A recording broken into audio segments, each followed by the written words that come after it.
Good to go?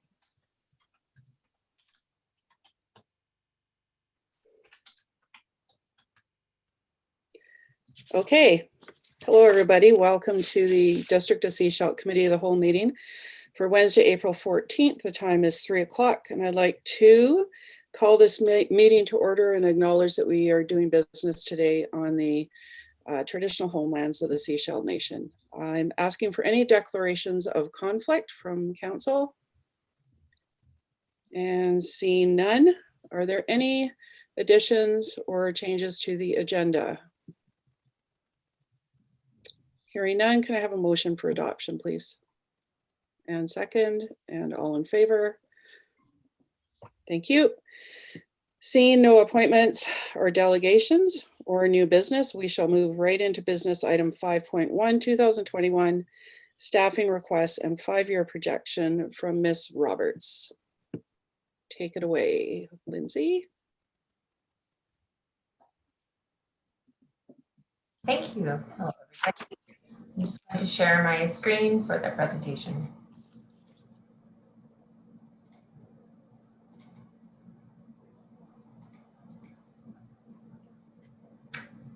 Trusting everyone can see that. Great, thank you. Okay, so this slideshow will look quite similar to what we spoke of back at the end of March, with the addition of the requests from council, including the comparative municipalities, as well as the increase in staff from 2016. I will spend some time talking about each organizational chart for each department within the district, and then move on to those and take any questions at any time. Okay.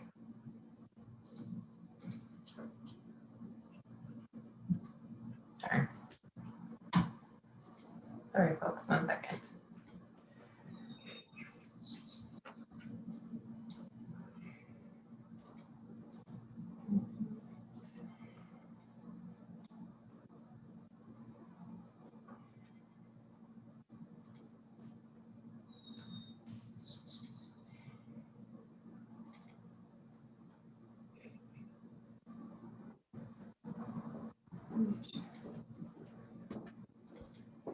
Okay.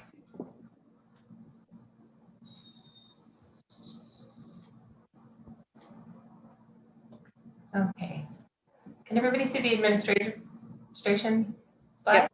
Okay, great. Thank you. It's looking different on my screen today. So for 2021, we are looking to add an executive assistant within the administration division, and that would report to human resources as well as the CAO, and that would provide administrative support to the CAO, which is not currently had, as well as to human resources. And we talked a bit about that list last week, and I can field any questions about that at any time as well. I'm just going to continue on to the organizational charts. And so we have a project manager that's an ask for engineering and operations, as well as an asset management GIS technician, and then 2 summer students, which I should mention it would be, we're hoping to have a grant for, so we will be looking to get that information within the next couple of weeks, and hopefully we will be able to supplement the summer students with that funding. This is overall for the Parks, Public Works, and Water Resource Center for the next 5 years, and so for today I'm looking for the parks maintenance for this one. So it's parks labor, but will be in the maintenance category. And I'm going to speak just a little bit more about that one because we do have the other directors here to speak to the other positions. And I know that Jamie's not here to be able to speak to the parks maintenance. So I did ask for a list on this role, and he was just, he came back to say that over the last 2 to 3 years, there's been an increase in our homelessness population. And there has been various increases in service levels based on that. As well, there has been an increase in graffiti and garbage cleanup. And this position also involves the mowing and the maintenance of the baseball diamonds. And so those are pieces that might decrease, as well as asset management of things like our benches and picnic tables and our trails, which could be an imminent asset failure if we aren't on top of the trails. And Jamie mentioned that in 2018, there was a survey that respondents mentioned that they would like that to be a priority. So just wanted to advocate for that role, because I know that when we get into the nuts and bolts of the other positions, we have people to advocate for those. In planning and development, we're looking for clerical and technical support, and a casual building official, and then the senior development planner. So the senior development planner would be the new position, and this is the deputy approving officer position as well. And then the development planner would be the existing position. So previously it looked like we were looking for a development planner, but we're asking for a brand new position, which would be the senior development planner, and they would also be the deputy approving officer, and then we would have the development planner reporting to that person. So overall in 2021, we're looking for, this is the prioritized list again, so we're looking for an engineering project manager, the asset management technician, a GIS technician, senior development planner, the CAO and HR executive assistant, building clerical, the engineering summer student, and just looking for one at this point, RCMP, community safety coordinator, parks maintenance, AA float, the administrative float, and the wastewater labor, and then the dusty labor. And Director Douglas will speak more to where some of these funds could end up, and can certainly speak to the financial implications in more detail. However, I also have the slide for that. So in 2021, this would be the increase, and Director Douglas also has a slide to talk about what that would look like in 2022. So it has been mentioned that this would be prorated, and that is correct. So we're looking at starting halfway through the year for these positions, which then creates an implication for 2022. Oh, since 2014, and my apologies, I think I said 2016 earlier, we have had an increase of 10 staff, 10 FTEs, one accountant, one RCMP administrative assistant, one building inspector, one director of engineering operations, one manager of development, engineering and sustainability, one administrative assistant, one wastewater supervisor, wastewater operator, a planning position, and one community services coordinator. What I was going to say about the planning refers to a lot of these positions. There has been several title changes over this time period, so it was a little bit tricky to exactly. However, there has been 10 increases. Comparable municipalities. So at the district, there's been a modest increase of these 10 staff, like I've mentioned, in the last 8 years, in comparison to other municipalities. And with insufficient staffing to meet the objectives of the district, we're asking to increase staffing based on these research needs. The increase will improve delivery on promised objectives, increase staff retention, and support community initiatives. The following slides highlight the comparative municipalities. So before I launch into the comparative municipalities, just so that you are familiar with my process, I looked, just as anyone would, at comparable municipalities for their population, and then I cross-referenced that with the cost of living allowance for each, sorry, not allowance, but the cost of living for each municipality. And so what it looks like to buy a house, what it looks like to buy food, what is their main source of revenue, is it a tourism organization, municipality, and then looked at the ones that were most relevant to us. So I came up with a long list, and I am using the top 3 today to talk to you about their organizational charts in comparison to ours. And it starts with the city of Nelson. And so with each of these municipalities, I have also called them and talked to either their human resources or corporate services personnel, just to understand how they came to this organizational chart and how it's working for them. So this is the city of Nelson. My apologies, it's quite hard to read. And it's from last year. And so this is their operations department. And then this is the admin, sort of the excluded group. And I'll just carry through on the summary. So the summary comes from my conversations with the people in the organization. So for this one, they have asset management. It's done by the FM manager. They have three bylaw officers, and they're going down to 2.5. Director of HR, which includes OHS and information technology. They're using their COVID relief funding to support a health and safety officer, and they hope to keep them permanently down the line. Sort of similar what we're doing now with our consultant, but hoping that we can run that on our own in the future. They had a health and safety, that was added in January 2021, so really recently. They have 175 staff, however, that does account for water, fire, and recreation, which makes it much more equal to sort of where we're sitting with it, with a few more. They have a similar number of laborers.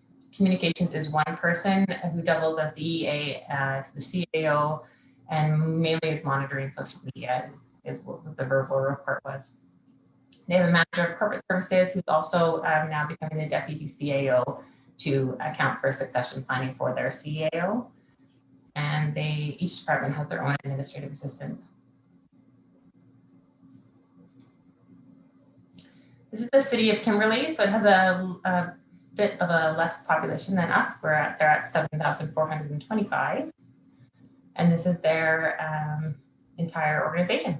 So we're looking at a manager of IT has one casual for support. In 2019, they hired a community development and communications role. They're trying to reduce high-paying parks labor roles. They have 12 parks and public works laborers. Reception and one EA for the CAO and mayor to share. There's no formal asset management. Economic development lives within the community development role. So they do account for that. You can see that here. The city of Parksville have several slides on, as they seem to be most similar to us based on sort of a tourism revenue within the city. They have 12,000 in their population, and we're nearing 11,000. And so I have several slides on their departments. This is the management and exempt staff. And again, I will do the review at the end of these slides, so I'll carry on. Their operations department, looking at a number of laborers and in both in parks foreman and also in their roads and drainage. Engineering, this is a big difference in the amount of engineering technologists. So we're looking at 5 here, some are 1s and some are 2s, and they also have a 3, so they've categorized their engineering technologists. 2 GIS positions, so a GIS specialist and technician, and just in general, a bigger IT department. Community planning and building department. When asked about this, they had less building going on, but they were hoping they could use more planning and building, was the report. And then the admin team. So the CAO has direct reports of a director of admin services, management communications, director of HR, and then emergency program coordinator. And so the bylaw is living within that admin group. And then this is the Parksville summary. So they have a deputy corporate officer, which we can talk about as the long-term planning that was mentioned in March. That's something that we're looking for next year, and that's part of our succession planning. As well, they have bylaw 1, 2, and 3. Their communications is 1.5 employees. Human resources are 3 employees. They have less building, but less building going on within the city. More engineering technologists, and engineering operations is expanded into 2 different departments. And just to summarize, these are the additions that we are asking for. And so I didn't want to assume that you wanted to hear me talk about all of these things in great detail again, but I have it all ready to go, and I'm happy to speak to any questions. Well, one thing that I did want to add was Parksville has 90 employees. All right, thank you, Lindsay. Questions from council? And for some reason, I can't see everybody here. Can you put your hands up?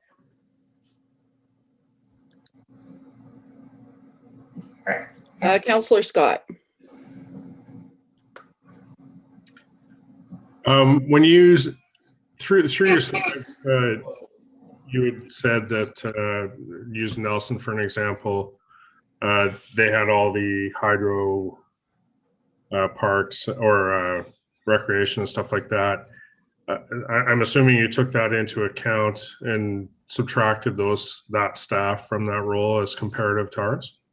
Thanks, Councillor Scott. Yes, they have 175 employees. So that was, those departments reduced it down. I believe it was 95.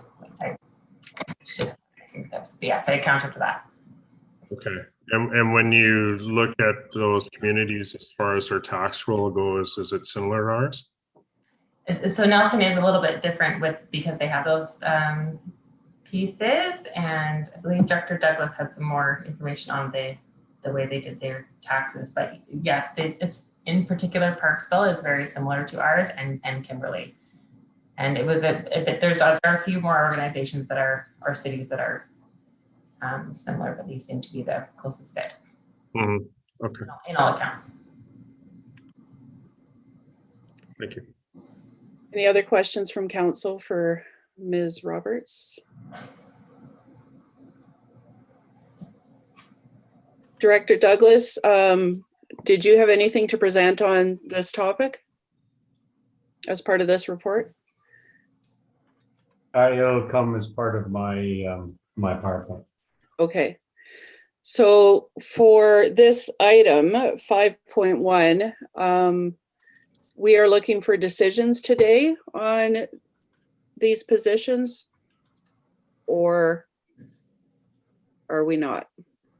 We're looking for direction and or decisions on multiple things today. But we can get if you have questions now for Lindsay, please feel free. And then when we get into my presentations, we're going to revisit this list. Okay, perfect. All right, Councillor McLean, please. Yeah, thank you. This might be one for our Director of Planning, but I'll put it to Mr. Roberts first. I notice a few of these planning departments essentially consist of a director and one planner underneath them. So given that we already have more than that, what makes Seashelt unique in that regard? It does speak to the, thank you for the question, Councillor McLean. It speaks to the volume of planning and building needs within the district of Seashelt, but I agree. I think that Director Allen can speak to this more eloquently. Director Allen? Sure, thank you. I can only extend my focus to the District of Seashelt as I didn't dive in and research these other communities, but I can say with absolute certainty, and I've said it before, that each and every one of us in the planning division is more than 100% capacity by a long shot. There's weekend work, there's evening work, going unrecorded, and just more work that we could possibly hope to keep up with, and that's evidenced by some of the key work plan, community amenity contribution policy being a key one. For example, that was close several months ago, hasn't been touched in a very long time. And as evidenced by the Seashell real estate market, that's really the bellwether and drives what comes our way from there. Thank you. Thank you. All right, any other questions at this point, Council? All right, then let's move on to item 5.2 with Director Douglas. Oh, Ms. Roberts has her hand up. Do you have something to say, Lindsay? Thank you, Councillor Rowe. I'm looking back on the slide so that I could speak accurately to it. It really is that city of Parksville, and when I spoke with Deirdre, the HR employee in the city of Parksville, they spoke to their need for more people in building and planning. And if you look at sort of the city of Nelson, they do have a senior planner as well as two senior planners as well as another planner. And each person that I spoke to in each of the organizations said that was their focus, was to get more people in building and planning. I just wanted to add that bit. Thank you for your time. Thank you. All right, we'll turn it over to you, Director Douglas. Okay, I'm just going to share my screen here. Okay, so the my screen share will follow fairly similar to the agenda package that we have. put out for today. Hang on a second.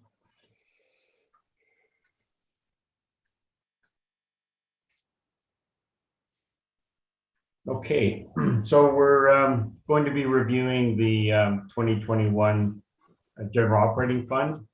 The first slide or the first page of this in your agenda, which is agenda page 24, it's the same sheet we left off with last time we were talking about the general operating fund. We had in front of you a budget that had produced a $732,000 deficit. Since then, we've made some adjustments to the budget. We've been through, what I would say my third and fourth view of the budget, looking for, little things here and there. The first thing that we received last Thursday, I think it was our new construction numbers. So in the previous version of the budget, we had about $59,000 of new construction on in taxation. But when I got the new numbers and did the calculation, it should have been, we needed to elevate that to 118,000. So that was an increase of $59,000 to new construction. Just with the new information we received from the RCMP, talking about how long it would take to fill a position here in Seashell. We've removed that new member for their 3/4 of our year or our whole year. Highly likely, if we were to get a new officer, it would not come until their fourth quarter or our first quarter of next year. So that was a reduction of 126. We had a couple of minor increases that we had to add in, so that's why you're not seeing the full decrease here. Insurance, we received our insurance bills over the last month, and there's an increased insurance of $3,200. We gone through and reduced our transfers to reserves of $24,000, and we've added in all the COVID-19 approvals into this budget. And so one of the things you're going to see is the revenues and costs. You'll see new numbers there. They're quite a bit bigger. That's because a lot of it's due to the COVID operational items we've included in the budget. And just going to that one real quick. So in operations, we've added all these items into operations. So of course that increases your cost, your budget cost side. And the revenue is obviously picked up as well. So it has increased the revenue. On the capital side, we haven't included this into our budget document yet. We're budgeting for it, and all these COVID-related costs are included in the capital budget. So after all those adjustments, we're looking now at a $537,000 deficit to start off this segment of the budgeting. Just once again, there are a couple review sheets here. These items we've been asked to include into the budget. They were in the original one, and they're still in now. Now that the website has been added, we put it up into the previously moved forward list. The one still needing still outstanding. We've looked at funding sources as promised from the last meeting. We have brought in new revenues to cover some of these expenses. We have a Rockwood improvement reserve to cover off a couple of the items that are listed here for Rockwood. 24,000 from surplus account to cover off an item in here, which is the Hackett Park tennis courts resurfacing. And I think that's all the changes we've made to this list so far. So what does that look like then for us if we take where we're at a deficit here of 537,807. We identified some cost savings of 145,000. We have still the $63,000 of one-time ongoing costs that are still needing approval or to be moved in. We have 3% cumulative for capital of 294,000. We have earmarked some reserve funds to come in to cover operations, and this is one of those reserves is the fee stabilization reserve. We're earmarking to come in. We've been asked recently to put a number together for the short-term rental bylaw. We're estimating about $30,000. Another item that has come forward is to do a district office space optimization planning. This one could be covered off by the COVID grant, and we're estimating that to be $30,000 as well. And then from the list that Ms. Roberts has put forward, staff additions of 357,913. So that would give us a total to cover by taxes of $1,043.34. So what that would look like would be a 7.7% increase for operations plus the 3% for capital.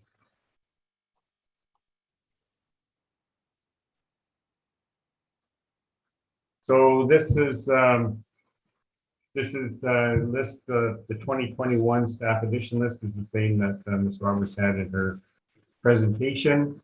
The two yellowed ones there are the two positions that we would cover off from the fee equalization reserve for this year.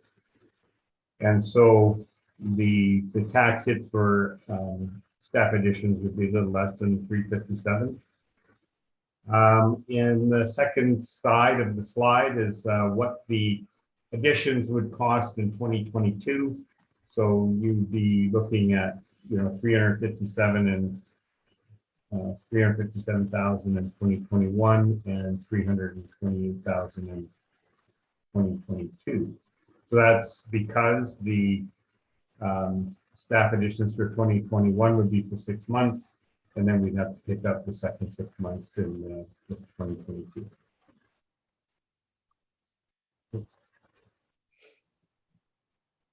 So I just thought we might break here and have a discussion on that information, if council would like to do that. Great, thank you, Director Douglas. Council questions?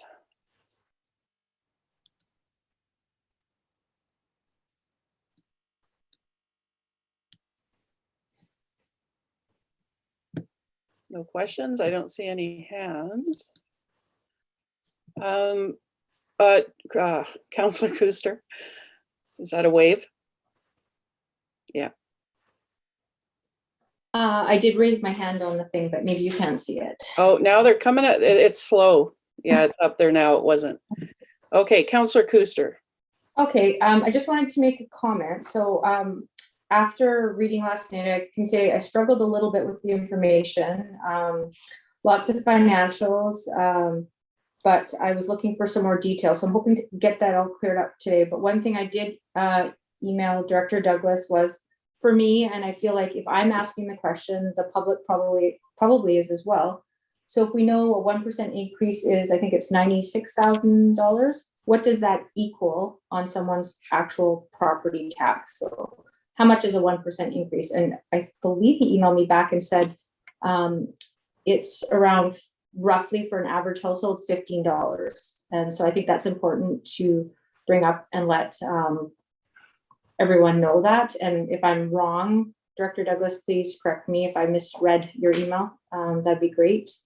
And so I just wanted to say that. So every time we talk about a 1% increase, that it equals $15. And did I understand that right? Yes, you did. Yeah. Okay.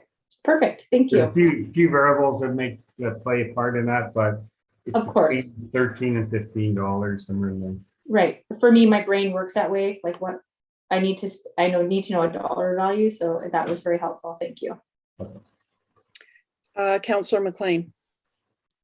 Yeah, just to either the chair or Director Douglas, looking to start discussing the positions in a little more detail. Is now the time for that? Yes, I believe so. Sure. I don't Okay. see any, and no one else has their hand up. So why don't we move into doing that then? Yeah, so I think I have points on the positions, the one-time costs, and the capital. May as well start with the positions and work our way down that list. I think is some kind of logical flow. So given that we have received a prioritized list of positions, I am going to just start at the bottom and make a couple of recommendations, and then we can debate them as council perhaps.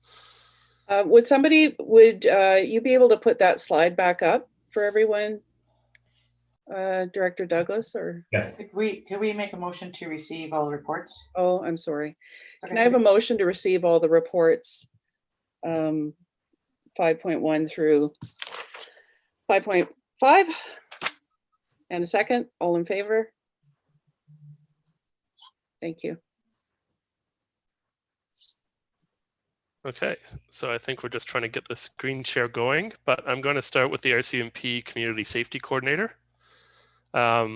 Given that last week we discussed applying for a grant from the ubcm Strengthening Communities Fund that would be able to fund that position for 1 year, I'd like to make a motion that the RCMP Community Safety Coordinator be funded solely by grants in 2021. Is there a second for that? Councillor Toth, discussion on that? Seeing no hands, all in favor of that motion? Oh, Councillor Kuster had her hand I'm up. sorry. You know what, Councillor Kuster, your hand is taking a long time to show up on my screen. I'm sorry. It's okay, I just want to clarify, so from grants like our COVID restart grants? No, we are, I'll let Councillor McLean speak to it. It was his. Thank you. Yeah, so we're applying for a UBCM Strengthening Communities Right. grant. So I don't know if staff needs a direction, but the intent is for it to be funded by that grant. And if it is not funded by that grant, we don't undertake it in 2021. Okay, so Thank you. I'm gonna call that vote one more time, if I can, because we were in the middle of it. All in favor of that motion? Okay. So you just want to go up the list, or Councillor McLean, AA float part-time position? Yeah, I guess I'll make the motion. I'm going to make a motion to remove the AA float part-time position from the 2021 to 2025 capital budget. Do I have a seconder for that? Oh, I can't see everybody at once, you guys. It's very frustrating. Councillor Rowe, what are you using for are you using your iPad or are you using something else? No, I'm using my computer, my big screen. And Okay. oh, there we go. Never mind. I think I've got y'all. All right. Councillor McLean has put a motion on the table to remove the AA float position. Is there a seconder for that? Councillor Scott, is that a second? Oh, I have a question on it. I'm just trying to understand what that AA float was again. It's an administrative assistant who would be able to help any department within the district office. Right, just if I can chime in, right now we have an overflow of work and administrative assistants that are all overworked and trying to help out interdepartmentally. And so this part-time position would be able to support that overflow. That's not the one that reports to you though? And yeah.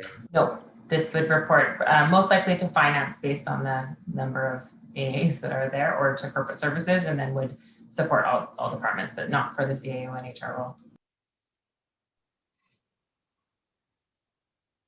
Any further discussion? So all in favor of that motion? I don't think was a motion seconded, sorry. Oh, sorry. That was a discussion. Okay, there is a motion on the table to remove the administrative float position from this budget. Is there a seconder for that motion? It was seconded, Madam Chair. It was moved by Councillor McLean and oh, no, Councillor. No, he had a question. So Sorry. I will second the Yes. motion. Any further discussion? All in favor of that motion? Councillor Toth's got his hand up. Oh my God. Councillor Toth, conversation. Thank you, Comment. Chair. I just wanted to say that I'm actually, I was on the fence about a couple of these lower priority positions before, but I'm thinking sort of the part-time float could be of a great benefit for our departments. You know, if we've got somebody who's off sick or vacation or whatever. So I'm actually going to, I'm not in support of the motion on the floor. Thank you. Councillor McLean? So question to staff, probably Ms. Roberts can handle it. What currently happens if an administrative assistant takes leave? So we try to use other admin assistants with that. We have one casual. We're looking to hire, we often hire another casual for our tax season. So hopefully we can retain that person to then help with vacation relief during the summer. But because we can only offer so much based on our resources, we end up losing that casual most often and then running short. So currently, to keep one of our casuals, I am dipping into one of my budgets that I would prefer not to be dipping into to retain one of our administrative receptionists at this time. So this would alleviate that pressure from having to find money in places that we shouldn't be. Well, it's there for that reason. It's to support, but it's quite early in the year to be dipping into our reserve funds to support administrative work when we could have that part-time person employed and gainfully employed this year. Any further questions, Mayor Seegers? So if I'm hearing you correctly, you're saying we have work that we are having somebody do, we just don't have it budgeted that we can pay them. And so we're having to pull money from other places for the position that is currently in place because we need it. Absolutely. Okay, thank you. Any other questions or comments? All right, so I'm going to call the vote then for this motion. So all in favor of removing the AA float position? All in favor? Opposed? So that motion fails. And I take that to mean that that stays within that. We're not removing it. Correct. What we could probably do here, Councillor Rowe, is It's, see if there's any others that come out and in the end, make a recommendation to include the ones that are remaining. okay. So let's move on from that then to parks maintenance position.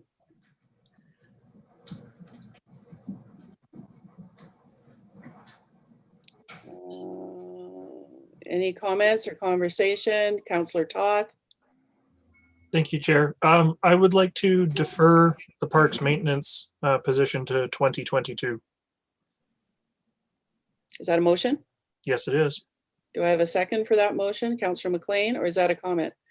That's a second, so it's on the floor. Councillor Lamb?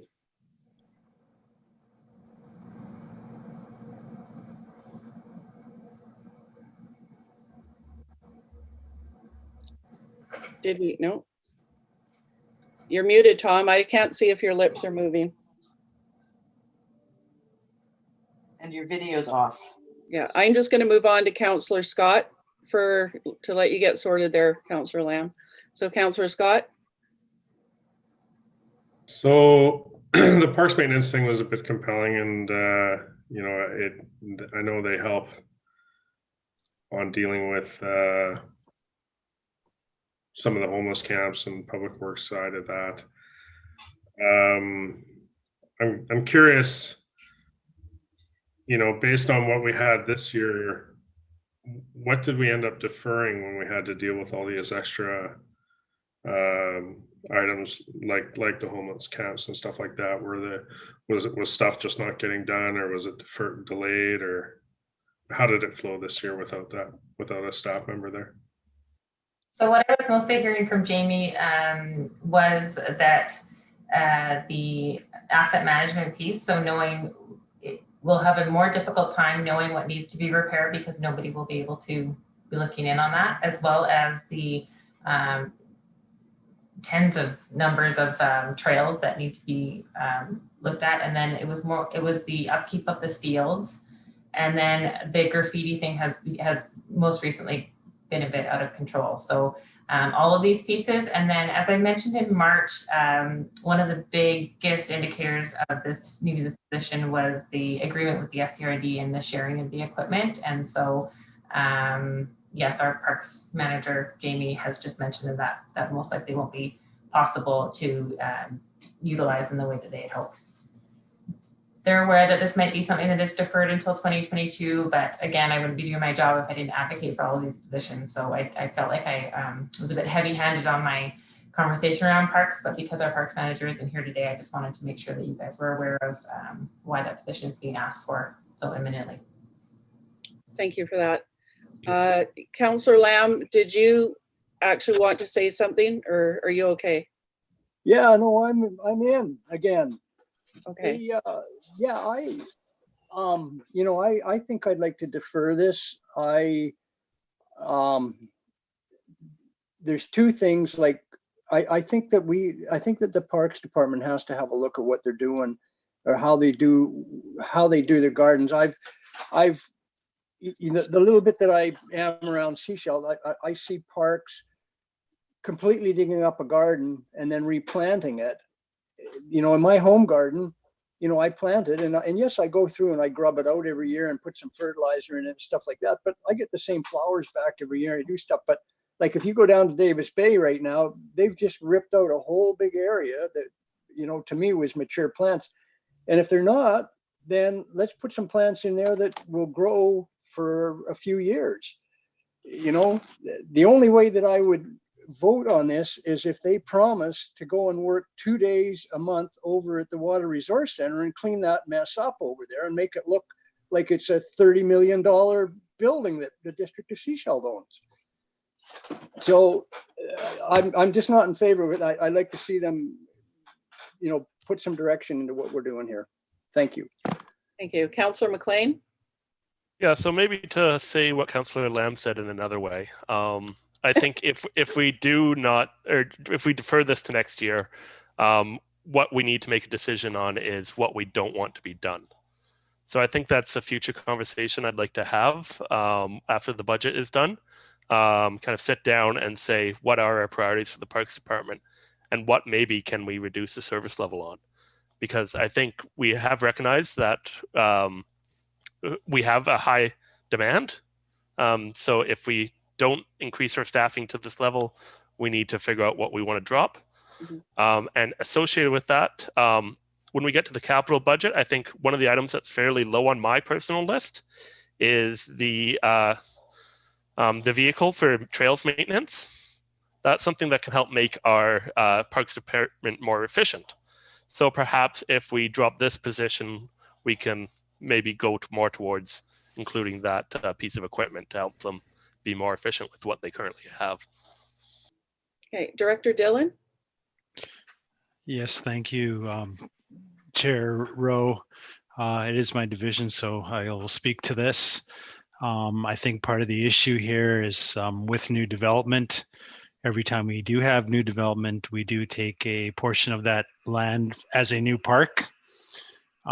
So that does add to the total amount of parks that we accumulate as development occurs in the district. So that's one of the reasons for this additional ask. as well as ongoing issues with the homeless situation and the collecting of refuse. I was actually speaking to my manager of parks this morning, and they stated that a lot of the morning was spent collecting needles. So there are some pressures on parks. I think if we don't go ahead with increasing park staff, then we're going to have some difficult conversations with the community. And I think for many years, the district has been in a habit of saying yes every time, and we're going to have to come up with rationales to say no. So those are difficult conversations. And then we're going to have to look at our levels of service, which hopefully an asset management GIS technician, if that is approved today, can help out with determining those levels of service. But maybe for something like beach accesses, we look at a tiered approach to how we service and maintain those. Maybe we have beach accesses that are unmaintained. We have others that are get the full treatment with benches, doggy collection bags, and all the amenities with beach accesses. I think over the years, though, the inclination was to every time we get a beach access or a little panhandle of a lot to allow beach access, we're going to provide doggy bags and benches and all those wonderful things for every bench access, and that adds to the overall work burden for parks. So I think these are just considerations that council needs to bear in mind as they go forward and make this decision. Thank you. Thank you. Councillor Toth? Thank you, Chair. I just wanted to add in, I think Councillor McLean captured was sort of where I was thinking, which was that service level review. It's something we have talked about in the past. It's something that we know we need to do. And that's something that I think we need to have that conversation. Our community needs to be a part of that conversation, because if we're taking little snippets of land from developers here and there and there and all over the community, then yeah, we need to maintain those. However, we do have the ability to be accepting cash in lieu on our parks contributions. And so maybe we need to be looking at accepting more cash in lieu instead, and using that money in our parks reserve to handle parks upgrades, equipment, things like that, to better make our facilities vandal resistant or whatever. So I think it needs to be a bigger conversation, and I just don't feel that we've had that conversation yet. Chair Rowe, if I may add, in addition to my earlier comments, is that I think the demographics of the folks moving to the Sunshine Coast, when they come from the Lower Mainland, I think they're used to a certain level of service and have a certain expectation coming here. And I think part of that probably feeds into the levels of services that we have developed over the years and the ones we have now. So that also is a factor, I believe. Okay, so we have a motion on the floor to defer the parks maintenance position to the 2022 budget. Is there any further comments or conversation on that motion? Councillor Kuster. Just a quick question. Can we not just, do we have to make a decision on all these today? Can we wait to see what we move forward and think about this as well? Like, do we have to say today we have to make a decision? Well, Mayor Seegers. No, we don't. If you want to defer this to another meeting, there's a motion on the floor, you just move to defer it to the next meeting. And then there's no discussion, it can get deferred. If everybody agrees to that. CAO Yates. Yeah, just to build on that a little bit.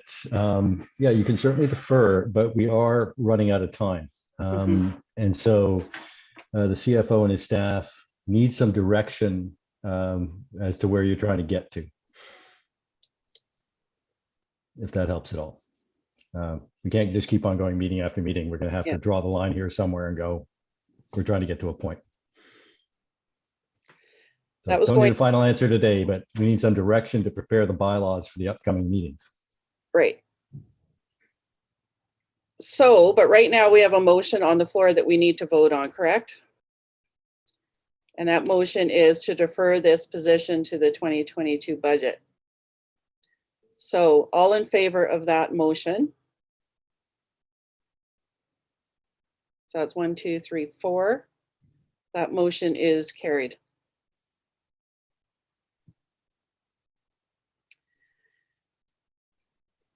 Moving on to engineering summer student 1. Any comments or questions? Councillor Kuster, your hand is up, but I'm not sure if that's fresh. No, that's not fresh. Any comments or questions? I personally think summer students are a great value for all sorts of reasons. So I will be supporting any summer student wholeheartedly. Councillor Lamb? Yeah, I was just wondering what year, would this be a first year, second year, third year student, or do we know yet? We don't know. It would have to be, they would just have to meet the qualifications. So a job posting would go out and it could be a first year. They just need to have the technical skills and be on that path. Director Dillon? Yes, Chair Rowe, our preference would be to hire a third year student or higher. Thank you. Sorry here, but would preference be given to a local person or no? I would certainly like to see that, but I will defer to the manager of HR, Lindsay, on whether we can work that into a job posting. We certainly can, and I would like to be able to foster the growth of the members of our own district. Again, however, we are looking to support that division, so it would be a matter of what knowledge, skills, and abilities are out there. Thank you, Councillor Toth. Thank you, Chair. Just for clarification, I believe that the idea behind the engineering summer student is to help feed into the asset management planning, to look at some of our wastewater issues, the manhole inspections, things like that. Just wanted to confirm that. Yes, Chair Rowe, in response to the question from Councillor Toth, it's an entry-level developmental position, would definitely help out with asset management, and it's an opportunity to give back to the profession and foster the next generation of young engineers, and hopefully create an entry-level position for a local Sunshine Coast-based engineering student to get employment in his own area. I mean, that would be my ideal candidate, and hopefully help in all areas of our profession and all areas of work at the district. Hopefully, the student will enjoy his work with the district of Sechelt, and in the future will get a more permanent position with us. And it's just a part of succession planning and giving back to the youth and engineering students out there. Councillor Lamb, your hand is still up. Do you have something else or no? Okay, Ms. Roberts? Just wanted to add to Director Dillon's rationale, and it is sort of the most economically efficient way to start succession planning. So although it is a financial ask right now, it's kind of the bottom of the ladder to start feeding into the district succession planning, and a really neat way to be able to get back to the students of our district. Thank you. Thanks. Mayor Seegers? Thank you. How many summer students did we apply for this year? 2. Both for engineering? My apologies. We applied for 4. So you applied for 2 for parks, but that is an already budgeted ask, and then 2 for engineering. So we only have 1 in here. What if we get approved for 2? That's a great question. Yeah, so we asked for 1 based on trying to scale back the asks for 2021. However, if we did get the 2, we'd have to look at our funding. I'm not entirely sure. It would be tricky to be able to give that up when it is a summer student we're talking about and the amount of dollars we're talking about. However, the ask for 1 was just to alleviate some of the pressure. So if we budget for one summer student and don't get approved for one, then we have the funds in the budget for one summer student fully, right? If we get approved for two, does the amount for one cover our additional for two? Thank you for the question, Mayor. I do believe it'll be close, and so that's what I meant about trying to cover it, is that the amount that we get from Canada Summer Jobs is varying, and so I just don't know at this time exactly how much, but I would hope that if we had the approval from Canada Summer Jobs and then had the approval here, we could make that work. So we could potentially approve this one now. We know we're going to hear within the next week or two. Yeah. If we got approved for two and this wasn't sufficient to cover off for two, we could potentially still have time to add a little bit more if we needed. That's a great way to look at it. Okay. I'll move that we include the summer student. Do I have a second by Council McLean? Any further discussion? Seeing none, all in favor? Thank you. Okay, building clerical.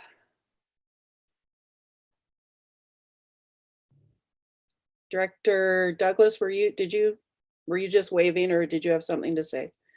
Yeah, this position right now we've got earmarked to be covered by the fee equalization reserve. Correct. Okay. So do we still need to discuss it and make a motion for that? Yes, yes. So council, any comments on this position? Councillor McLean. Yeah, I think we have a kind of a semi-retired person lined up for this position that's a very valuable asset, who's been working with us on some reserves previously. So I'd like to keep them around, and I think the use of the development equalization is perfect for this, because it also means that it's only a 1 year kind of commitment. So we can reevaluate again next year and see how to fund that. So I would be in support of this. All right, well, then I'm going to make a motion that we move forward with the building clerical position to be covered off by the equalization fund. Is there a second? Councillor Toth, and any further discussion? And all in favor?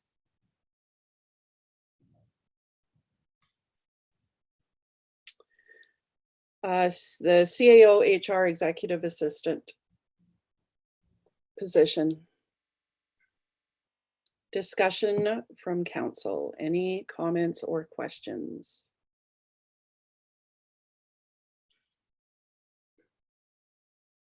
No? Councillor Toth? It's clear that this is a position we need. So I will move that we incorporate this into the 2021 budget. And looks like a couple of us seconded it. Question or comments, Councillor McLean? Yeah, I just want to speak in favor of this a little bit. I've really gone back and forth on this, but at the end of the day, I think our current administrative assistant for council and the CAO has been really occupied by council communications. So I think that is an incredibly important role that we need to continue to focus on. So to continue that level of service we're offering people and providing really high quality responses and services, we need to get somebody to cover that role for the CAO. And I think the lack of support for the human resource manager is something that has been missing for a long time. So I think this is a really well designed role that will support several benefits within the organization.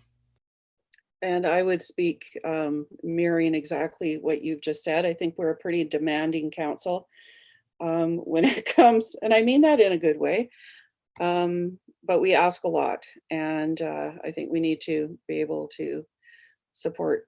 That shouldn't come at the cost of the CAO.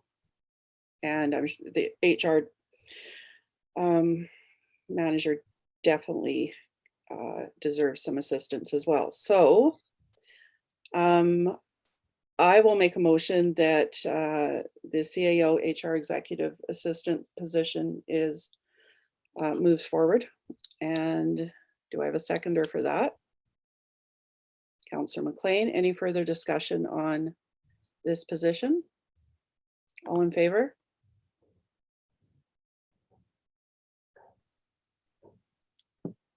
Thank you. And that is approved. Okay, moving on, the senior development planner. Comments or questions regarding the senior development planner position? Mayor Seekers? I'm going to try something. I'm going to say that we approve the engineering project manager, asset manager / GIS technician, and the senior development planner. And that's seconded by Councillor Toth. And Councillor McLean has a comment. Yeah, I'd like to make a motion to pull the engineering project manager from that motion. Oh, you guys. Sorry. Is there is there a second to, okay, I can't see, that must be Tom because all I can see is one shrill of hair. There he is. Okay, so we have Councillor McLean. Sorry, point of order, is he looking to speak to it or is he looking to second it? Because there's no motion on the floor right now for an amendment. No, I'm going to lower my hand and I'll wait until we're done. Thank you. Okay, so I made a motion to pull it and we're looking for a seconder. Is there a seconder to Councillor McLean's motion? I don't know what does that mean, Councillor Lamb? Are you seconding Councillor McLean's motion? Yes. Yes. Councillor McLean's motion is now on the floor for discussion. Mayor Seegers. Thank you. Project manager, we have currently on the books potentially $30 million worth of projects, capital projects that are coming in. And we will not have the staff to actually accept them and implement them unless we have somebody to do the procurement and take lead on managing all those projects. So I would rather spend money on a project manager and take all of those grants than give the grants up because we don't have somebody to manage them. And we've already been recipient of a grant from the province where they went out to a community. The community said, sorry, we can't take it because we can't implement it. We got additional money from, they phoned us and said, will you take some more money? And we said, yes. So I think this project manager is a key position in moving all of these projects forward. Councillor McLean. So the motion I put on is just to consider it separately. So I think for me, the asset manager and a senior development planner is a slam dunk. I'd like to support them. And then I'd like to have further conversation about the project manager.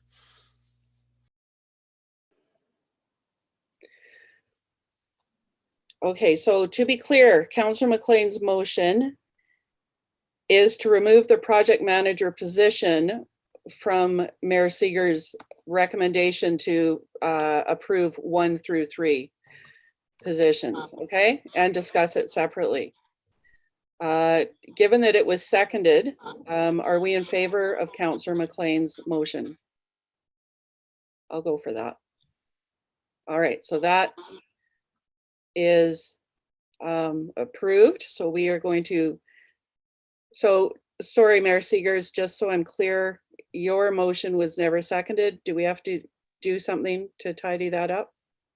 No, my motion was seconded. Was it? Okay, so going back to Mayor Seeger's motion that was seconded, where we approve positions, the project manager, the GIS asset management position, and the senior development planner. And okay, so that's been seconded. All in favor of No, that? hold on. So now there was an Sure. amendment made to that motion to remove the project manager. So on the floor right now, we have asset Okay. management and senior development planner. Okay, I see. All right. So just to be clear then, because apparently I'm the only one that is unclear, we are now discussing position 2 and 3 on our list, asset management GIS technician and senior development planner. I will be voting in favor of both of these positions, and I feel like we are playing such catch up in the asset management department. This seems like, I think somebody used the term a slam dunk to me. Councillor Lamb, your hand is up. Yes. Yes. First off, Mayor Seegers mentioned $30 million worth of products or development, potential development in the community. And so is that projects that are going ahead, like that are actually really going ahead? Like there's the, the project that it's at the end of Seashell Inlet Avenue that everybody's put a whole bunch of work into, that everybody says, oh, it might be shelved, or at least they're looking for money. The other thing is, like our system, the way it works is we have, $30 million worth of work this year, and then next year we have nothing or very little. So if we take these people on, are we tied to them for the rest of our lives, or can we, if there's a necessity to downsize, can we do that? Who would like to speak to that, or would anyone like to speak to that? I think point of order at this point, we're talking about the asset manager and the senior development planner. So that conversation could come from the next, Okay, when the other position comes forward. okay. Mayor Seegers is correct there. So hold that thought, Councillor Lamb. Councillor Kuster? Yeah, I was just gonna say the same thing. I think Councillor Lamb is thinking maybe projects like from the planning department, whereas Mayor Seegers is referring to engineering projects with our grants, correct? And yeah, I just want to say I absolutely 100% support a senior development planner. I've seen what our planning department is dealing with, and asset management, so I'll be supporting those two as well. Any other comments?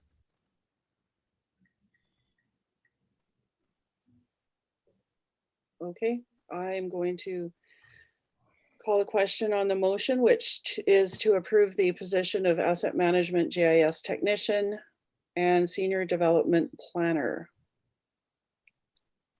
All in favor?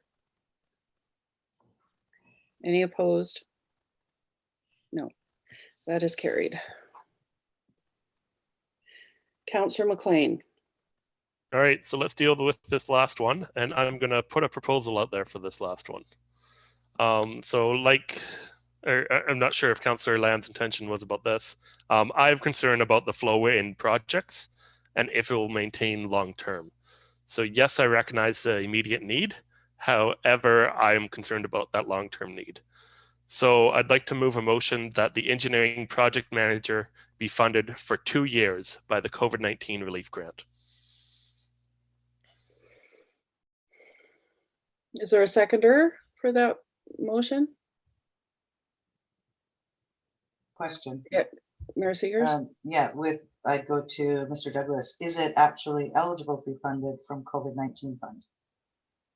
That would, in my view, it would be a bit of a stretch for that position. So I probably wouldn't earmark that from the COVID relief. Councillor Kuster, I think you had your hand up next. No? Okay, Councillor Scott. It's tough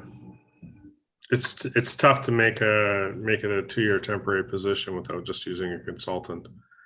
Project management is something that we could end up working and just having a consultant do for us. We would just have to earmark those funds for that 2-year period.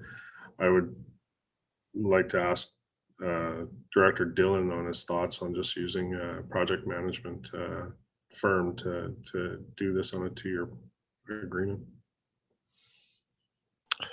Yes, Chair Rowe, in response to the question, we can certainly use consultants to do some of this work. Bearing in mind that a consultant costs a lot of money to hire. I'm looking at a consultant to assist with the operations center, and typically project management's in the order of 3% of the overall project costs. So I'll leave you to do the math on that. I think part of the need here is there's 3 things. The first thing is I have this report here on the lessons learned of previous projects and what we need to do in terms of our audit in project management. And I don't think we've made great strides, but I don't think we're 100% there in addressing what's in that auditor's general's report. So I think it's not just about the quantity of projects we deal with and doing project management. It's also the quality of project management we do. Having robust public engagement, making sure we're bringing in archaeology at the right time and following the right steps. So I think this will aid in the quality of project management we do, and hopefully some of our projects will get done on time, on budget, on schedule, like we want them to. That's the one part of this. The other part is we do have to think about succession planning. Sanath has served well for the district many years, and he assures me he's as strong as an ox, but he is 60 years old. And I think having an engineering project manager come in is a possible succession planning route, for future retirements that would be coming. So that's another rationale. And sure, can we have it as a 2-year term? Yeah, we can definitely do that. We can have it as a 2-year term. We can go back and reassess how it's worked out for us. My only concern there, and I will defer again to the expertise of our HR manager, is what are our chances to actually recruit somebody with the qualifications we need? We want somebody with a PMI, PMP designation who's very good at project management.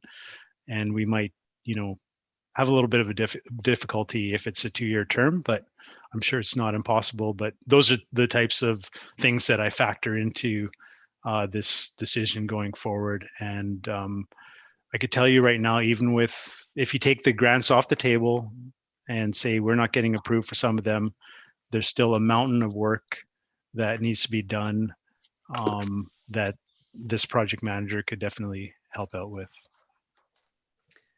Councillor, Director Dillon, were you done?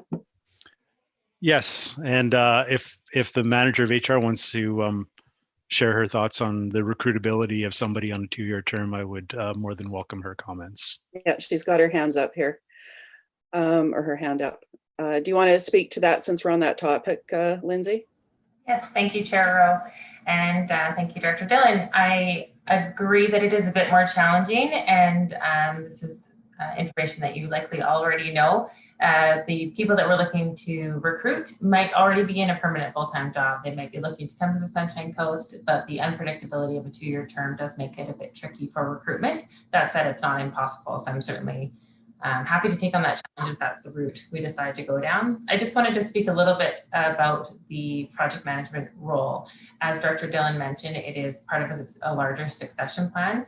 Also, I believe if we weren't asking for a project manager, we would have to be asking for something else to make sure that we are getting the needs met for the upcoming years. And this is something that's not going to shift. I think the project manager is a really innovative way to make sure that this happens and to create a collaborative environment within the district. It means it can be a position that is responsive to all departments and isn't just, but we might be looking at, say, a director of operations, or something that would be more siloed. So this is an opportunity to really support the district as a whole, and the PM portion of it really elevates the professionalism of the role.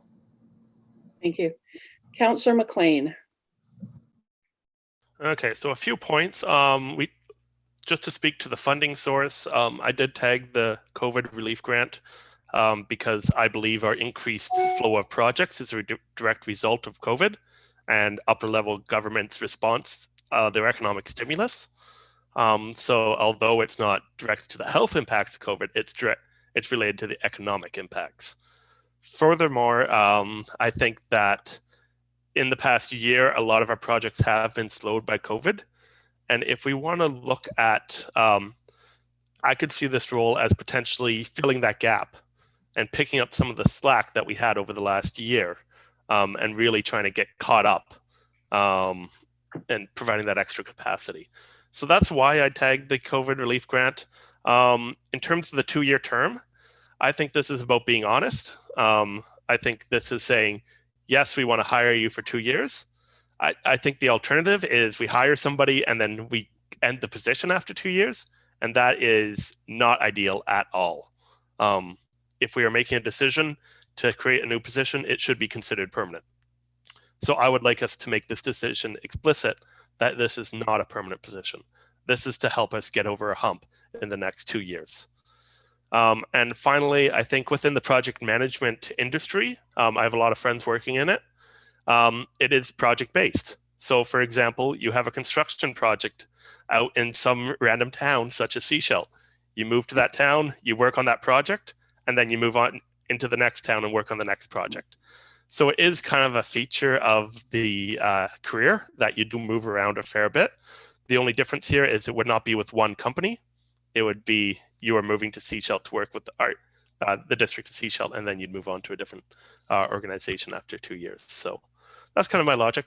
I'll stop there. Thank you. Councillor Kuster. From what I'm hearing and understanding, isn't the project manager, it could be used for other things within engineering and our whole community, like our staff they can do for other things. But the way I look at it is this community is not going to stop growing. The projects aren't going to stop coming. We're going to keep on growing. We're getting bigger and bigger. So I think if we look at the big picture and we look forward thinking into the future, which hasn't always been done in this community, that we really need to think about, what's going to happen in like 3 years, 4 years, 5 years. And I think this position would be a good fit for the district, if I'm understanding it all correctly. Director Dillon. Well, I think there's also a desire for some of our staff in other departments to manage small scale projects. Hackett Stage Park, the stage in Hackett Park is one example of those. And we definitely want to support staff in their desire to manage small projects, and the addition of a project manager who's an expert in project management could be a mentor for those people who want to manage small projects as well, and provide a bit of oversight. So I think that speaks to Councillor Kuster's point about the overall kind of cross-departmental role that this project manager can take on. Mm-hmm.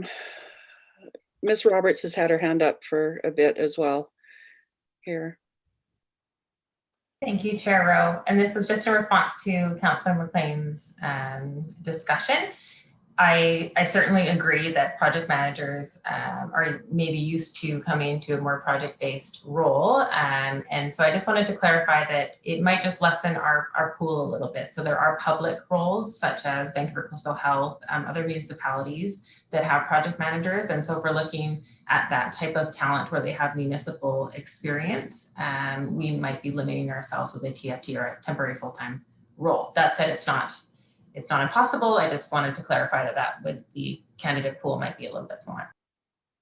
Just before I go to Councillor Lamb, I'm going to throw my opinion out there. I don't think COVID's going anywhere anytime soon.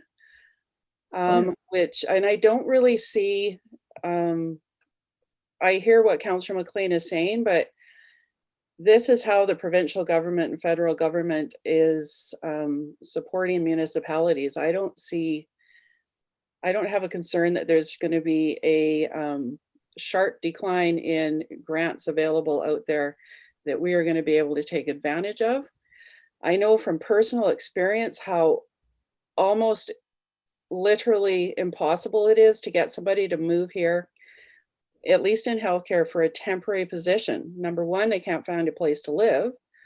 And they're not going to buy a house for a temporary position. So that really has challenged us with temporary positions. I can't imagine that would be any different. We do have a project manager on staff that we have all the time locally. I would rather invest in a position that can be used across the district. I'd rather have somebody who's, bought into the district of Sechelt as a community and is paying taxes and really vested in working for the district. I don't see a lot of risk there of one day not needing a project manager with an engineering background. And I will go to Councillor Lamb, who's been waiting patiently. Yeah, I just, I like the idea of the 2 years, but as Director Kern has been saying, and Ms. Roberts, they've both been saying, we have succession planning, and this is part of it. And, especially if we have a project manager with an engineering background, it's probably going to be benefit for the community. And also, it's nice to see. Anyways, I just believe that whoever comes up here is going to come in. They're going to come in for 2 years, and the district's going to, find that spot for them. So I don't know. I think Councillor McLean, you were next in line. Okay, so I think, like Councillor Lamb just mentioned, this is a engineering adjacent role, either somebody with an engineering background or working within our engineering projects. So if we look at the history of our engineering department, for a long time, it was essentially one person. In the past 6 months, we've expanded that. We have brought on a new engineering position. We are still getting adjusted to that. Just a few minutes ago, we approved an asset manager, which is another engineering adjacent position. So I think adding 2 positions into the engineering kind of world is a really fast change. Whereas we're still I would like to see how our last change is still working out. So I think we're moving a little too fast here, and we're responding to that lack of engineering power in the district, engineering people power. And we're still feeling the impacts of that, and we haven't adjusted to our current levels. So I don't think there's actually a motion on the table, but if this does move forward, I can't be in support of it right now, because I want to think of the long-term position of the district of Sechelt, and this doesn't fit into it as well as, say, the asset manager or other engineering position that we just hired last year. Okay, Ms. Roberts. Thank you, Chair Rowe, and thank you, Councillor McLean. I completely hear what you're saying, and it does feel like a lot of change. And I just wanted to state the case again that today we are asking for these positions. However, back in March, I showed the positions that we were looking for 2025. And again, I feel it's my responsibility as the human resources professional to say that that's where we should be now. We're making up for lost time here. So it feels fast and it feels vague. And I can recognize that maybe we'll go for a 2-year term, or there'll be a different option for the project management, but we really need a project manager on our staff, and that isn't covered within the asset management, although that asset management position is in the engineering division. We really are looking for someone to oversee these projects. So I wanted to recognize that this is big. There are big asks here today, and I know it's not an easy decision. However, this was felt like the bare minimum at the time. So I really appreciate your consideration and for challenging all of the staffing asks. Director Dillon? Yeah, it's ultimately council's decision, and the work will get done, and we will find the resources to get it done, whether it's consultants or internal people. I think just one more consideration I want to add to the discussion is we've had a number of projects on the books being acknowledged at previous council meetings by councillors that have been on the books for many years and haven't seemed to move for whatever reason. Wakefield Lift Station is one of those projects. So I feel we can maybe get some of those ones that have been sitting for a while moving forward. The other thing to consider here is we do have some longer term strategic things that need to be done in engineering, like looking at our DCC project list, so we can look at our DCC rates structure and see if we can do something to have a more favorable outcome for the municipality there. And then stuff like a transportation master plan, long-term planning of the wastewater facility, like all these strategic planning things on the engineering side have, I felt, been pushed to the back burner just because of the sheer amount of projects that have been come in. You know, it's hard for Sanath, as for many years was the only engineer here, to be able to tackle those long-term engineering planning initiatives while he's on top of it also managing the projects themselves. So I just wanted to put that that last consideration from my side out there as council makes this decision. Thank you. Thank you, Director Dillon. Councillor Toth. Thank you, Chair. I've been going back and forth on this one as well. You know, I know that when we have a vacancy within our staffing department, or within our staffing complement, HR takes a look at the position, takes a look at, you know, whether it's still appropriate, the fit, whether it needs to morph, what have you. Yes, we need somebody to get us over this hump right now. I think we're going to need project management forever.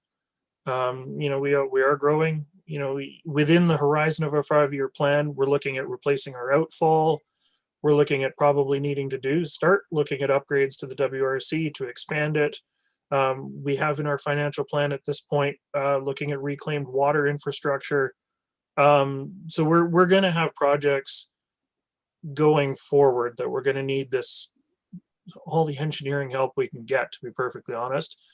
At this time, I really like the idea of trying to recruit for a 2-year term. Yeah, maybe it doesn't work and we have to revisit that decision. Maybe we can get somebody for 2 years. Maybe at the end of 2 years that morphs into something else. Maybe we have a vacancy, they move up. We don't need the project manager anymore, whatever it might be. So I'd like to move that we incorporate the engineering project manager as a 2-year position starting 2021. Seconded by Councillor McLean. Any further discussion?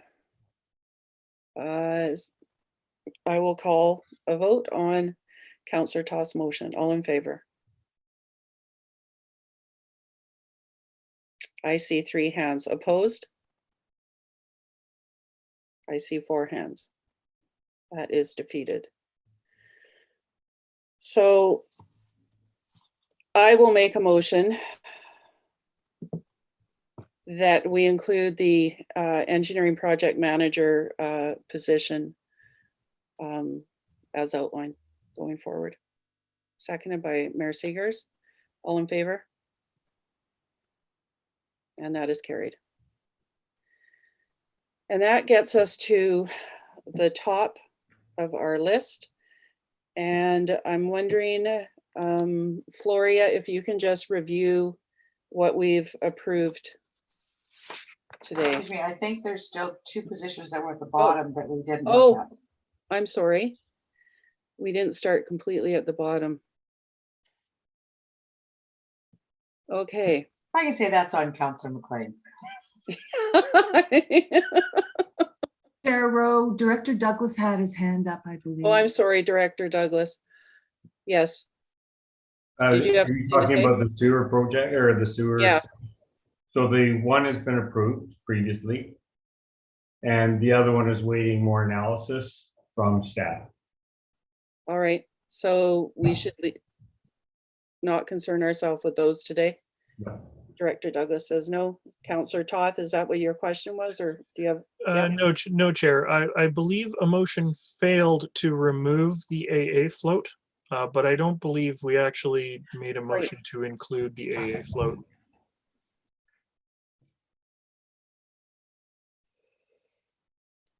So let's discuss the AA float part-time position then. Move to Mayor incorporate Seeger. it. Yeah, move to incorporate it. Seconded by Councillor McLean. All in favor? Opposed? Oh, sorry. All in favor? Thank you. That's unanimous. I'm feeling like my internet's a bit slow here. Okay, so if we're going to leave those sewer positions for today, then I think Floria is going to review for us our motions.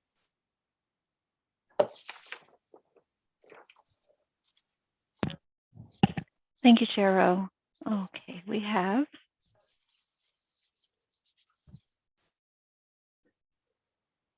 sorry, I'm just scrolling to the top of my list.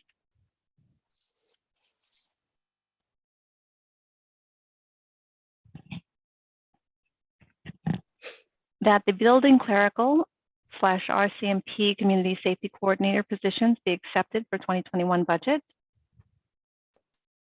Okay, so that the building clerical position be accepted, excuse me, and then that the RCMP community safety coordinator position be accepted. That the engineering summer student 1 position be accepted. That the building clerical position be accepted. That the CAO HR executive assistant position be accepted. That the asset management GIS technician and senior development planner positions be accepted. That the engineering project manager position be accepted. And that the administrative assistant float part-time position be accepted. Could you reread the RCMP community safety coordinator motion? Okay, that the RCMP community safety coordinator position be accepted for the 2021 budget. Was that motion was if it could be funded by the Strengthening Communities grant? Yeah. That's correct. That's Ms. correct, Frank. Chair. Thank you. Thank you, Chair Rowe. That's correct. It was, the motion was that the RCMP safety coordinator position be funded solely through the UBCM Strengthening Community Grant.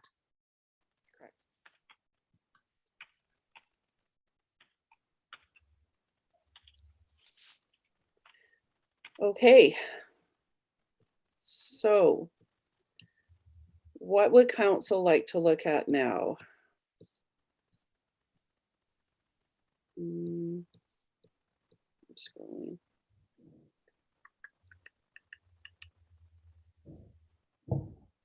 Director Douglas has his hand up. Oh, Director Douglas, sorry.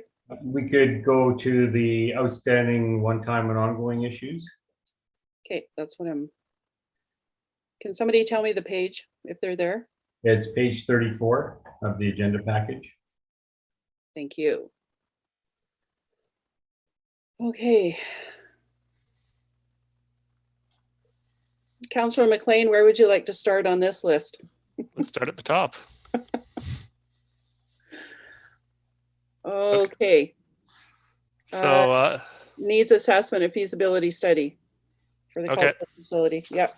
let's keep this simple and say I'd like to make a motion to approve the needs assessment and feasibility study for the cultural facility. Is there a second for that? Is there comments or conversation on this topic? Councillor Toth. Thank you, Chair. We had talked in the past about seeing if we could get grant funding for doing this work. I'm not in favor of doing this from taxation at this time. I just don't think during COVID time is the time when we should be looking at doing this work, because we don't know what we're even going to need going forward. So I'm not in support of this at this time. Councillor McLean. Yeah, I just want to second Councillor Toth's motion or comments.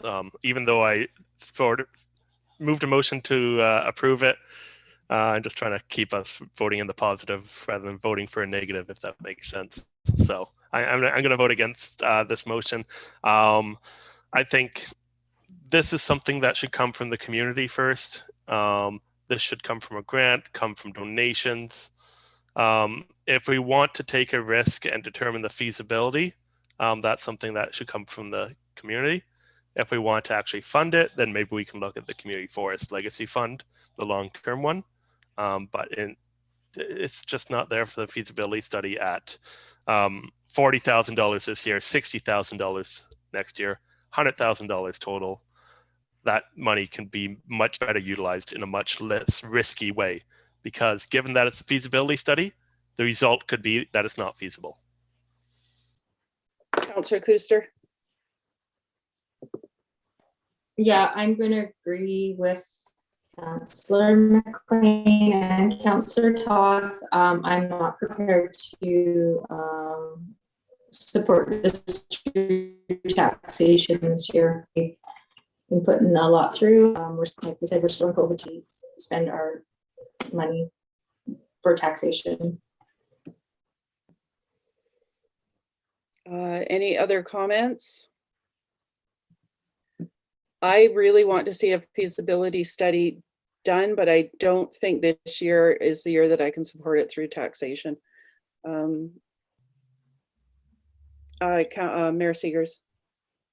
I like Councillor McLean's comment about the community forest funds, but we don't have a policy yet in place for what those funds could be used for. So I think there's some work to be done around that, and then potentially we could move that forward under that.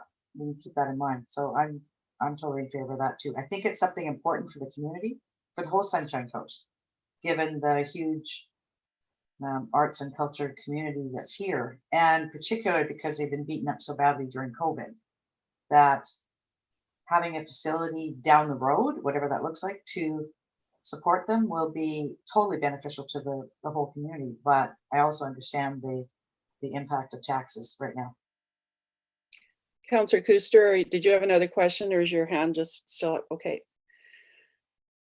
So the motion on the table is to approve the needs assessment and feasibility study. Any further comments? All in favor? Opposed? That's unanimous. Community public art. Comments or questions?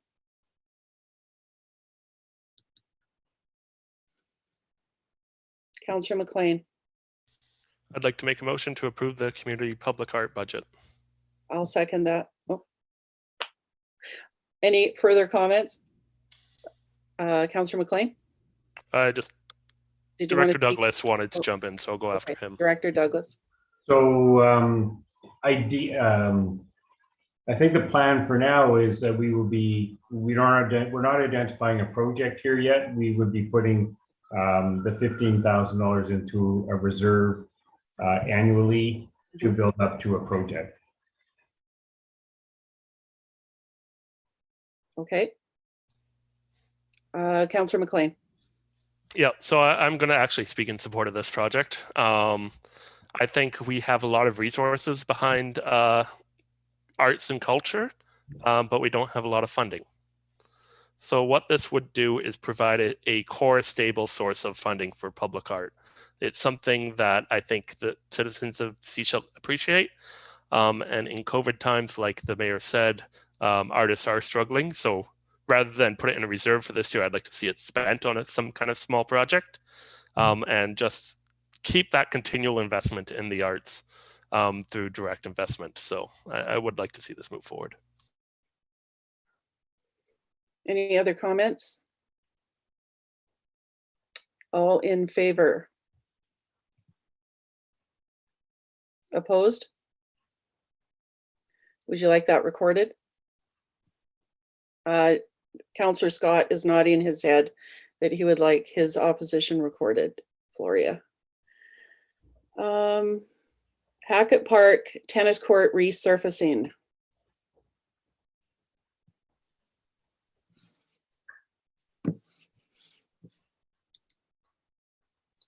Councillor Toth. Chair, I'd like to move 011 and 014 to be approved. Just both of them, just to move a little faster through the list. Okay. So Hackett Park tennis court resurfacing and district-wide transportation planning study. Mayor Seegers? I'll second that. And then I just want direct council's attention to the last column, which it tells us where the funding source is on all of these. So in this case, Hackett Park tennis court resurfacing would come from our surplus account, and the engineering from Community Works Reserve. Director Douglas? I believe this project or one of the Community Works projects would be subject to getting the double payment this year, Community Works funding. Okay. Councillor McLean? Yeah, so I understand the intent of putting these together was to move them forward quickly, but I happen to be opposed to both, so that's convenient. I'm not going to split them. I think Hackett Park tennis court resurfacing, that's it's a good project. It needs work, but we also need to have a conversation with the Pickleball Association. Would that funds be better put into funding something for a more dedicated pickleball court, or is it best to keep that dual purpose tennis court at Hackett Park? So that's a conversation I'd like to have over the next year. So I'd ideally like to actually defer both of these projects. On the transportation planning study, we have several major engineering studies that have not been completed yet. I'm still waiting for the Davis Bay Sewer Plan. We have a lot of work to do on the liquid waste management plan and the subdivision bylaw. I don't think I've seen a final copy of that yet either. So given the massive number of capital projects that we have, given the decent number of planning projects that we have within engineering, I can't see us getting the transportation plan done in this year. So I think a much more realistic target is next year. Councillor Toth? Thank you, Chair. I entirely appreciate Councillor McLean's comments. I can understand where he's coming from. My thing with the Hackett Park tennis courts is even if we do build a pickleball facility or help contribute to a pickleball facility or something else, the fact of the matter is those tennis courts are in poor condition now. And this does allow them to continue to be used. We know that being outside is better with the COVID restrictions and regulations and public health. This improves our facilities for outdoor use. I'm all in favor of that. The transportation planning study, we might not get to it this year. That's fine. We might get to it in February or March of 2022. But by approving it now, it means that staff can spend the money, can do this work when they have time in the work plan. If we defer it to 2022, staff can't look at it until after May 15th.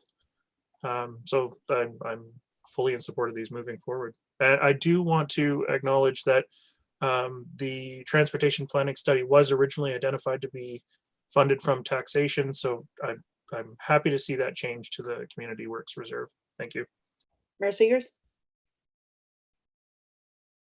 You're muted. Thank you. I need one of those signs, right? I'd like to hear from Director Dillon about the comments that Councilor McLean made and about the work plan for the department. Yes, Chair Rowe, to answer that question.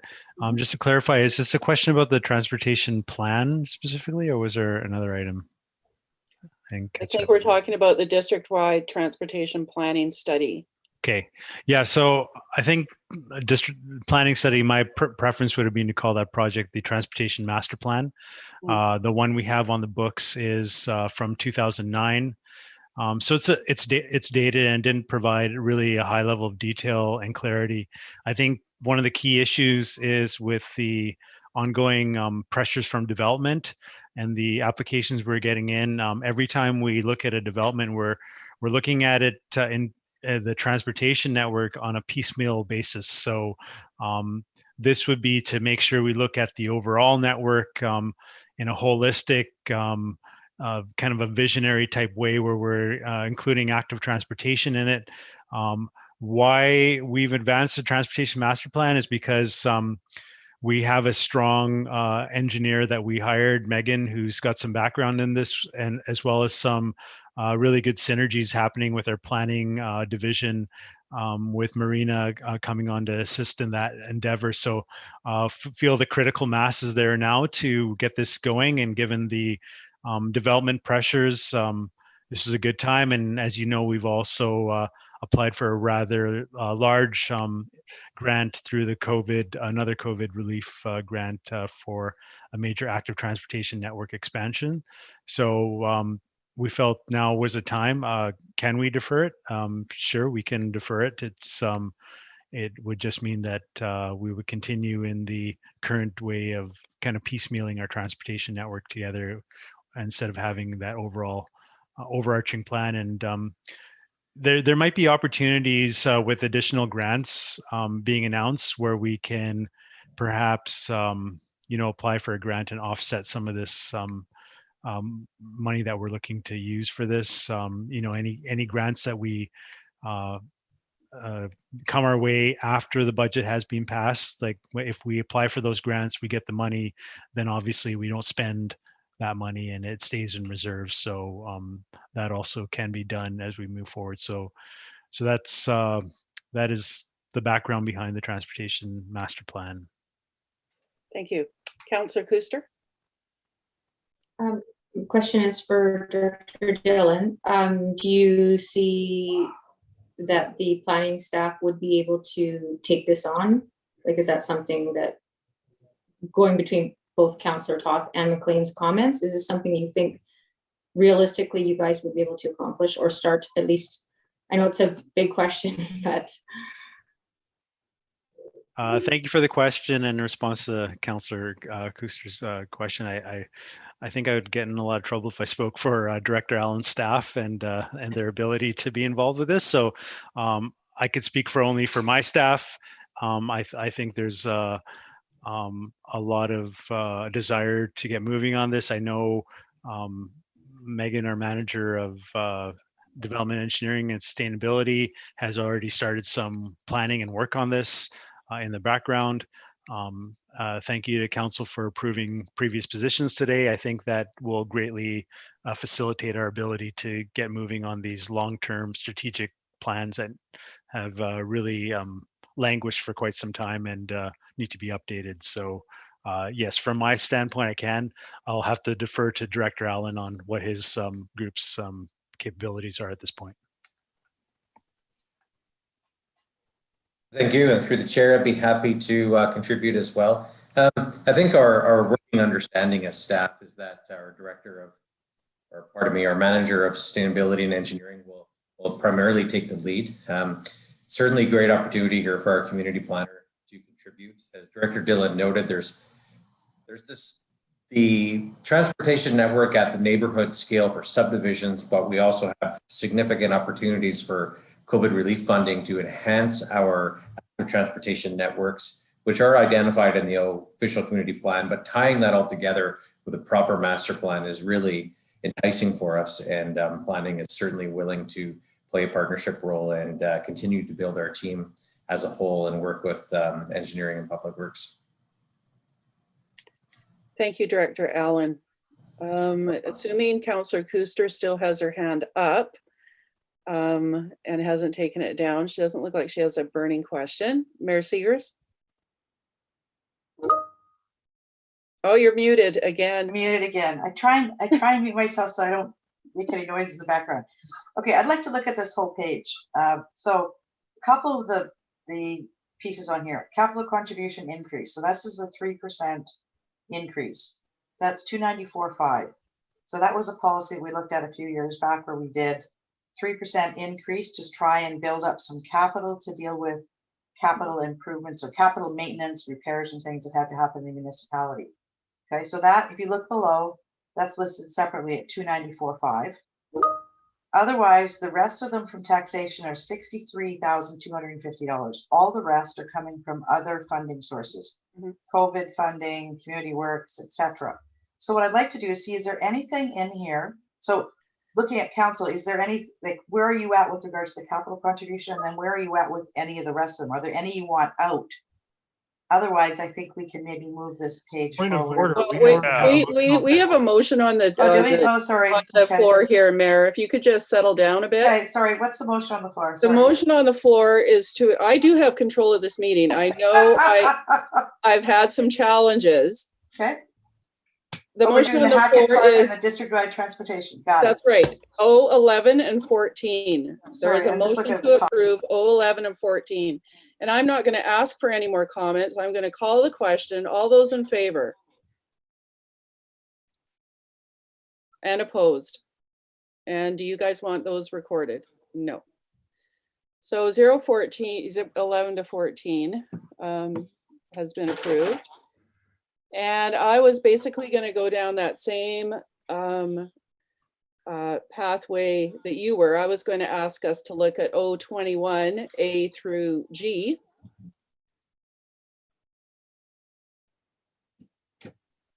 Which is things for our facility. And I mean, I will just make a motion that we approve 021A through 021G and ask if there's a second, and there is, Councillor McLean, and then ask for any discussion on any of those items. Seeing none, I will call the question. All those in favor of approving 021A to 021G? None opposed, unanimous. Now we will look at 022, soundproofing the meeting room. That doesn't have a number attached to it. Director Douglas. Yeah, the RCMP haven't provided a number yet, so this one could be considered later after the budget's approved. The funding source would be the public safety reserve, so we can just not do this one. All right, that I'm good at not approving something that doesn't have a number. So 029 our 3% capital increase. Comments or questions? Or let's, oh, sorry, Councillor Toth. Thank you, Chair. Looking at the, I guess it's attachment 5.5, shows a couple of different capital reserve funding options there, I assume, based on the information in brackets.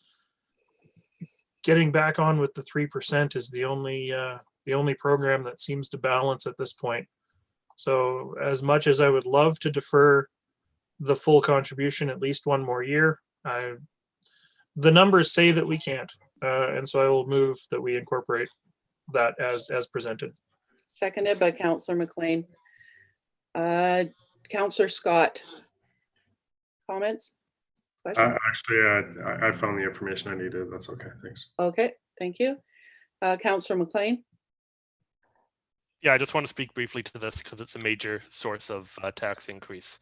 We need to do this to maintain a predictable increase. We are committed to increasing taxes by a minimum of 3% every year to fund capital projects, to fund our infrastructure deficit.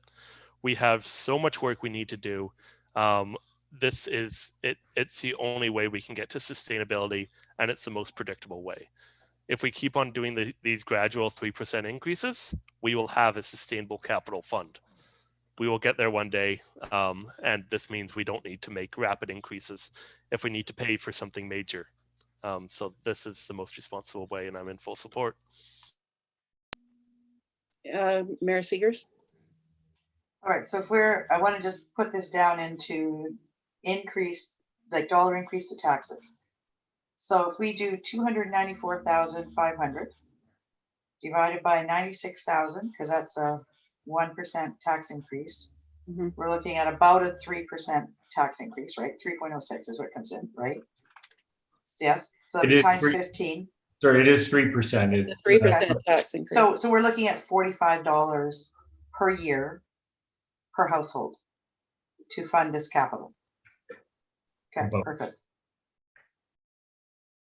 Any other questions or comments? Then I will call in favor. All those in favor of the motion on the floor, 3%. And opposed? Sorry, Eric, I didn't see your hand. Were you voting in favor? I voted in favor, yeah. Thank you. That was unanimous.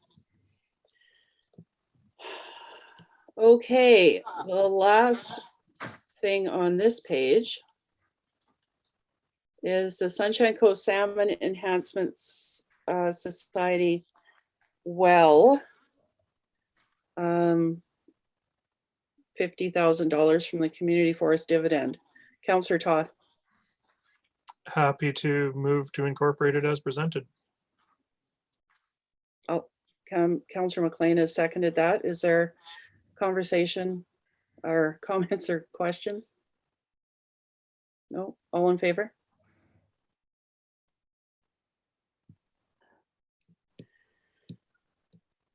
Okay.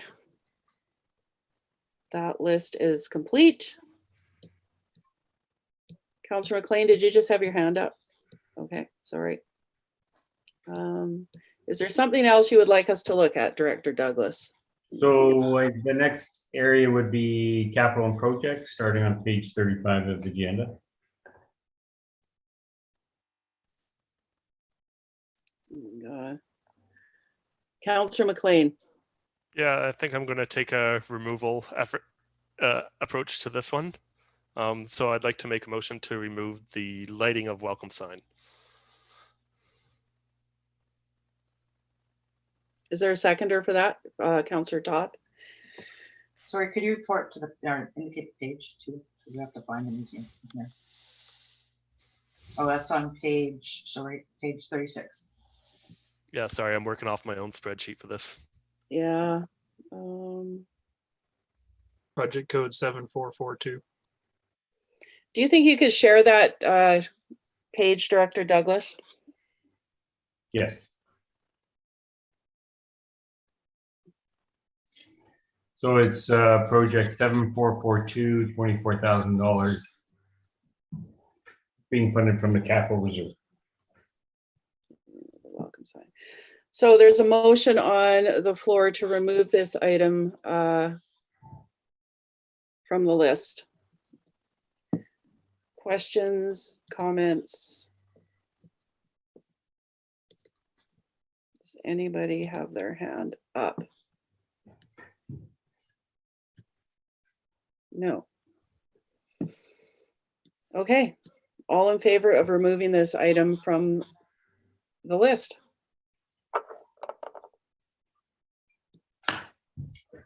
Opposed?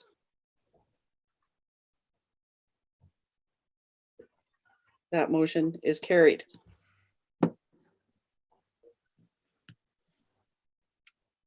Councillor McLean.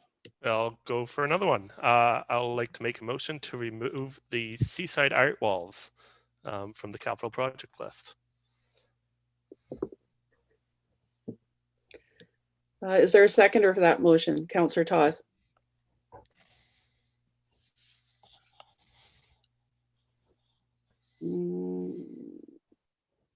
Okay. Comments, questions, Mayor Seegers? I am not in favor of removing these. I know we have a set of art walls that are being used. They're hard to put up and down. They're starting to get worn out. They're used at least once a year, but more often if possible, by the arts, our own arts festival. So this is actually refurbishing something that is very difficult and time consuming for our staff to put up. So this is coming from, let's see, where did I find this? Seaside Enhancement Art Walls Capital Reserve, 23,800 if it saves our staff time. And something we use a lot. I'm willing to support this at this point. Any other comments or questions? Councillor McLean. Yeah, this just comes down to priorities for me. I think when I look at how to use the Seaside Center effectively and how to invest in something that will get the greatest returns, it is in art walls. So I think last time we discussed this, we talked about baffling, we talked about the sound issues. That's a conversation that I'd like to have over the next year. So by removing this from the budget, it leaves that extra money in our capital reserve that we can potentially spend next year on another improvement to Seaside that will affect a greater number of users and make it more useful for the community. Councillor Toth. Councillor McLean basically took the words right out of my mouth. I think until we can get some of the sound issues and other substantial deficiencies dealt with at Seaside Center, the art walls are a nice to have, not a need to have. Mayor Seegers. I think we're looking at the sound issues and all those types of things through the COVID restart. We're going to be looking at how we effectively use that space, and that would be addressed under that. So the funding is there for that.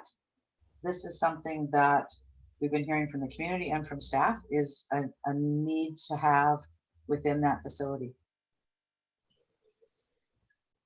Councillor Toth. Your hand is up. You have another comment? Yeah, follow-up question based on that comment. If we are indeed looking at the sound issues of Seaside Center as a facility, is that in our capital plan yet? And if so, on what page? I guess that's a question for Director Douglas. Director Douglas. That one's not included yet. I'm through the SMT or senior management team, I'm looking at both the council chambers and Seaside Center to improve the overall usability with regards to the sound systems there. Any further comments or questions? So to remind everybody, the motion on the floor is to remove the Seaside art walls from, sorry, just before you called the question, Julie had her hand up. Oh, I'm sorry. Julie, hello. Hi. Sorry. Since you raised the question of the sound system, I just want to be clear. We do have upgrading the power unit for the sound system was in the one-time operating that you've already approved. And so yes, Seaside has a sound problem, but we kind of want to do it in stages. We don't want to, install the baffles and do the sound system and do all the stuff at once and then discover we didn't really need baffles because the problem was the system, right? So we'll fix one thing, test it out, see what else we need. So sort of it's a slow and steady as we go. And with the art walls, if I could just, I don't know if you saw my business case for it. One of the items with the art walls is that they are extremely heavy. Mm-hmm. And you chose not to install an elevator at Seaside, and those art walls go up the stairs. And so without an elevator, those art walls may not go up the stairs again. We did have an injury a couple of years ago, and we have a number of staff who they have bad backs and they're not taking them up the stairs again. So it limits the use of them because they are so heavy and cumbersome. Sorry. Thank you. Any further comments or questions? All right, I'm going to call the question. The motion, to remind everyone again, is to remove the art walls from the list this year.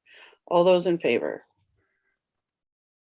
And opposed? So 4, okay. Sorry, you guys, all those in favor? That's 4. All those opposed? 3. So that motion is carried. Any other items, Councillor McLean?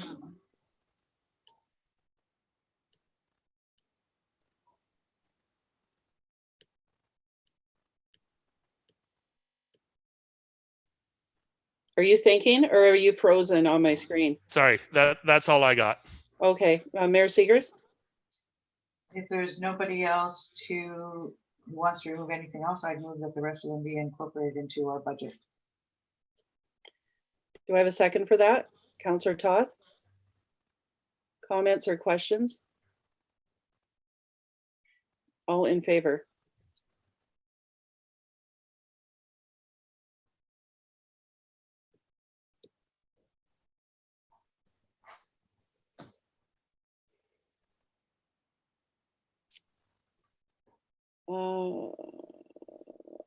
All right, Director Douglas.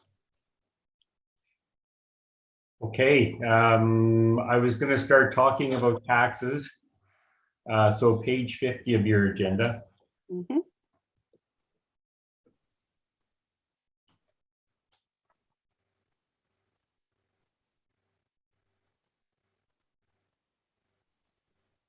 So this is a report that tells us what the non-market changes are to our roll values this year. And I'll just share my screen here. And so this is where we get an idea of how much new construction is in the area. We're over from one year to the next. And I've put the area that we're looking at in a red box on my screen. And so you can see that we've had a $29 million increase due to new construction. That is divided between land and improvements. And that's in the residential section. And then you can see that there's been a jump also in the business and other area of $11 million. And most of that was improvements. There's been one reduction in the land area. And so the first report I got from BC Assessment was didn't look really too much like this. And this was why we had to really wait till this point to really give it an accurate number. We had 59,000 in there before, and now it's $118,000 of increases just due to new construction. So I just wanted to highlight that to the committee, and it does play a part in as we move forward. So